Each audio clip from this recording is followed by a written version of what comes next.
महाराज जी, क्या इस कलयुग में भगवान जी अवतार लेंगे? ऐसा तो शास्त्रों में लिखा है कि भगवान लेंगे अवतार। भगवान के कल की अवतार की चर्चा आती है शास्त्रों में, तो ऐसा लिखा है भगवान लेंगे। पर वो जब बहुत विकराल कलयुग बढ़ेगा।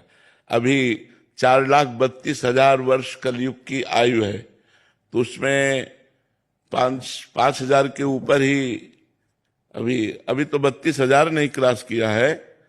कलयुग में इतना पापाचरण बढ़ जाएगा, इतना पापाचरण बढ़ जाएगा कि कहीं राम कृष्ण नाम सुनने को नहीं मिलेगा। देखो धीरे धीरे उसका प्रभाव बढ़ रहा है। मतलब कलिकाल का प्रचंड स्वरूप जब आएगा तब तो हाय हाय मची जाएगी। अभी तो बच्चा है, 4,32,000 में अभी तो 5,000 वर्ष व्यतीत हुए हैं। और अगर 32,000 क्रॉस करेगा तब कैसा होगा? जब लाख हुआ 2 लाख क्रॉस करेगा तो अब लिखा है कलिकाल बिहाल किए मनुजा, नहीं माने को अनुजा तनुजा। बेटी बहन का भेद खत्म हो जाएगा, पशुवत भोग आचरण शुरू हो जाएंगे, तांडव राक्षसी स्वभाव का।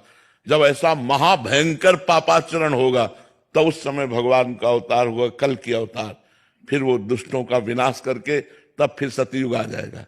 वो आखिरी में 4,32,000 पूरे होते होते आखिरी में भगवान का अवतार होगा। जब भगवान का अवतार होगा उसी समय से सतयुग लग जाएगा, कलयुग की पूर्णता हो जाएगी। पर कलयुग अभी बहुत बहुत बहुत दुख है कलयुग में, बहुत दुख कलयुग में। शरीर स्वस्थ नहीं।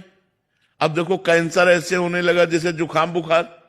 जिसको देखो तेरे दिन खबर मिलती उनको कैंसर हो गया, उनको और कैंसर का मतलब जीवन बर्बाद हो जाना। वो सब कीमो लगवा के वो सब वो 1-2 साल भले और घसते, इसके बाद शरीर छूट ही जाता है।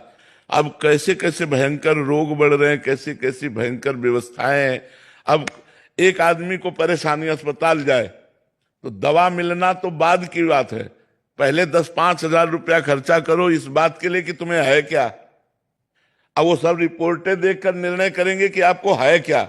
इसके बाद उसकी फीस दो डॉक्टर की, फिर दवा दो, और फिर 2-4 दिन बाद आओ, तब वो देखेंगे दवा का प्रभाव क्या पड़ा, जांच करवाओ। वो जांच में अगर किसान आदमी है ना, वो इतने में उसकी सब, इतना कहाँ पैसा है किसान आदमी के पास। तो आगे चल करके बड़ा रोगों का तांडव, भोगों का तांडव बढ़ेगा। कलयुग का प्रभाव, सब प्रथाएं, सब पवित्रताएं धीरे धीरे नष्ट होती जाती है। मतलब क्या सुंदर गृहस्थी कि अगर पति को प्राप्त किया तो आजीवन निर्वाह किया, पत्नी का वरण कर लिया, आजीवन निर्वाह किया। यहां लव मैरिज होता साल भर में डिवोर्स हो जाता है। कलयुग का प्रभाव देखो, कहा कलयुग का प्रभाव देखो। अब जब ये चरित्र आ गए कि पति पत्नी में विश्वास नहीं है, तो फिर मतलब कैसे गृहस्थी चलेगी। तो बड़ा समय धीरे धीरे कलयुग का प्रभाव तो बढ़े। पर कलयुग का एक बड़ा गुण है, जो 10,000 वर्ष तपस्या से फल प्राप्त होता था वो कुछ दिनों के नाम कीर्तन नाम जप से प्राप्त हो जाएगा। कलयुग का बहुत बड़ा, कलयुग समयुग आन नहीं, जो नर कर विश्वास, गाय राम गुण गण विमल, भौबिन तरह प्रयास। इसमें बिना प्रयास के भवसागर से तरने का उपाय है राम राम राम राम, राधा राधा राधा राधा, कृष्ण कृष्ण कृष्ण।